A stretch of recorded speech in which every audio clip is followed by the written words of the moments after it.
Ready. Amanya n'eddoboozi nze Ken Starch ndi producer ku EM Records e Makinde ate nga nkolanga secretary APAU Audio Producers Association Uganda ekibiina ekitwala abaproducer bonna mu ggwanga.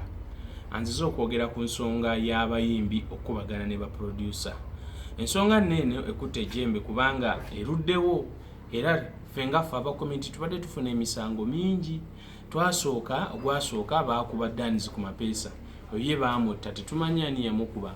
Baddakaawo ne bakuba producer sports tetwamanya okitegeera ne tubaddakaawo ne bakuba manipolo ne baddakaawo ne bakuba recently kibaddewo bakuba Wizo Manizo muganda affe Wizo Manizo yagenze n'akuba Godi Genius Godi Genius n'amutwalako ne adi disk imagine okuli waka w'abayimbi abalala atali weka okitegeera n'atwala n'ayonoona ne sound card computer okitegeera. So ensonga gye tubadde tukyagoberera tubadde tuli awo ate ne wajja ensonga ya muganda waffe Jose Chameleone ne munnaffe Bawa producer Bawa.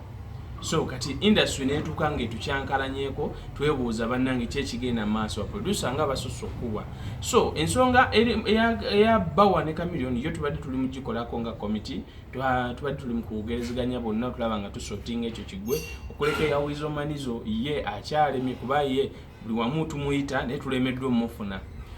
Nze kyenjagala okwogera ku nsonga eno omuyimbi yetaaga producer ne producer yetaaga omuyimbi. Tewali asobola kubaawo awatali munne, naye twetaaga okukolagana, twetaaga okumanya nti eno bizinensi y'okuyimba etugasa ffenna.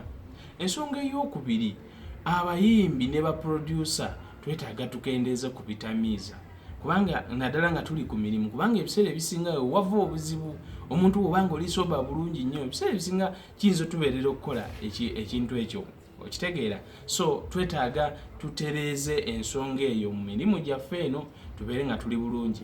Abaproducer tulekerawo okukubira abayimbi amasimu nga tubawazi offer kwe bava tumanyiira oli agamba after all yampise yanneetaaga.